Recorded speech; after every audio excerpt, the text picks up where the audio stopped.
இப்போ ராகுல் காந்தியை வந்து அவங்க கேட்குறாங்க, ராகுல் காந்தி உண்மையாக தான் சொல்கிறாரா, குற்றச்சாட்டு உண்மை அப்படின்னா பிரமாண புத்தகத்தில் கையெழுத்து போடணும் அப்படிங்கிறாங்களே, அது என்ன சார் அது?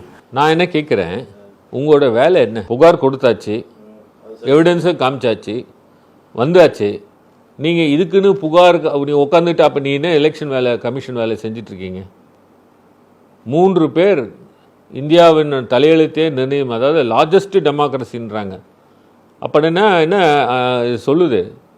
எலெக்ஷன் கமிஷன் வந்து அவங்க வந்து ஒரு இண்டிபெண்ட் ஆட்டிடியூடு எழுந்துட்டாங்க, அவங்க வந்து நேர்மையாக இல்லை, அவங்க வந்து பயாஸ்ட் ஆகிட்டாங்கன்றது தானே இது குறிக்குது.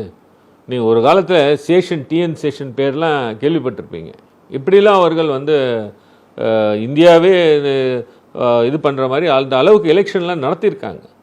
ஒரு சிங்கிள் பர்சன், அதுக்கப்புறம் 2 பேரை அவர் ரொம்ப அதிகமாக போகிறதுனால டைல்யூட் பண்ணுறதுக்காக இன்னும் 2 பேரை கொண்டு வந்தாங்க. நீங்கள் 3 பேர் என்ன பண்ணிகிட்ருக்கீங்க? நீங்கள் இவங்களாம் அக்கௌண்டபிள். இந்த ரீசன் என்னன்னு பார்த்தீங்கன்னா, இந்த எலெக்ஷன் கமிஷனர் சட்டம் கொண்டு வந்தாங்க.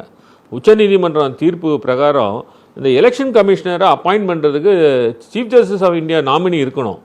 ஆனால் இவங்க அவசரமாக ஒரு சட்டத்தை கொண்டு வந்துட்டு சீஃப் ஜஸ்டிஸ் ஆஃப் இந்தியாவுக்கு நாமினி இல்லாமலே பண்ணி விட்டாங்க.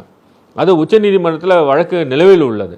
அதனால் எஸ் மாஸ்டர், அவங்களுக்கு அடியில் யார் யார் வேலை செஞ்சாங்களோ, கைகட்டி வாய்ப்பொத்தி இருக்கிறவங்களோ அவங்கள கொண்டு வந்து சீஃப் எலெக்ஷன் கமிஷனராகவும் எலெக்ஷன் கமிஷனராகவும் உட்கார வைத்து அவர்கள் என்ன வந்து எதிர்கட்சிகள் எது சொன்னாலும் சலிக்காமல் ஏதாவது ஒரு பொய்யான ஒரு பதிலை சொல்லிக்கிட்டு நாங்கள் நேர்மையான வாயளவில் சொல்லிட்டு திரிகிறாங்க.